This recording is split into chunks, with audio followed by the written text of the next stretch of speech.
মালদায় হুমায়ুন কবিরের নতুন দলের প্রার্থী হচ্ছেন সিভিক ভলেন্টিয়ার মুজকেরা বিবি।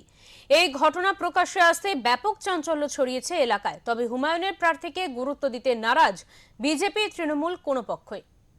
সিভিক ভলেন্টিয়ার থেকে একেবারে সরাসরি ভোটের ময়দানে, তাও একেবারে বিধানসভার প্রার্থী হুমায়ুন কবিরের নতুন দল জনতা উন্নয়ন পার্টির প্রার্থী হয়ে চমক সৃষ্টি করেছেন বৈষ্ণবনগরের বাসিন্দা মুচকেরা বিবি। নাম প্রকাশ্যে আসতেই সিভিক ভলেন্টিয়ারের পদ থেকে তাকে বসিয়ে দেওয়া হয়েছে। তবে সেই জন্য পিছুপা হননি মুচকেরা।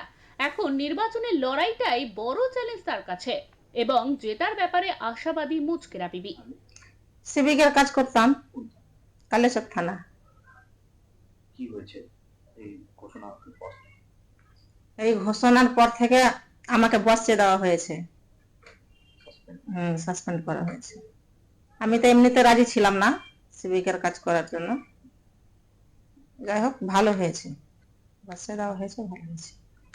সাহেব তিনি আমাকে যেভাবে এগোতে বলবে আমি সেইভাবেই এগোবো। জিতবো আমি, এখানে আমি জিতবো। কে সহযোগিতা করবে পরে হবে, এখন সময় কথা বলবো। এখন আমি এর বেশি কিছু বলতে পারবো না। লড়াই করার জন্য হ্যাঁ, প্রস্তুত আমি। এই বিষয়ে মালদা জেলা তৃণমূল কংগ্রেসের মুখপাত্র আশিস কুন্ডু জানান, হুমায়ুন কবির বদ্ধ উন্মাদের মতো কথা বলছেন। তিনি নিজে ভোটে দাঁড়ালেও নোটার থেকে ভোট কম পাবেন। হুমায়ুন কবির একদম একটা বদ্ধ উন্মাদের মতো কথা বলছেন। একটা পাগল মানুষ, সকালে এক কথা বলে, বিকেলে এক কথা বলে, প্রতিদিন তার স্টেটমেন্ট চেঞ্জ হচ্ছে।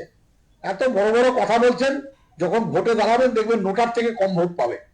এই বাংলা মুখ্যমন্ত্রী মমতা বন্দ্যোপাধ্যায়ের নেতৃত্বে সারা বাংলার মানুষ লক্ষ্মীর ভান্ডারের পক্ষে রায় দেবে।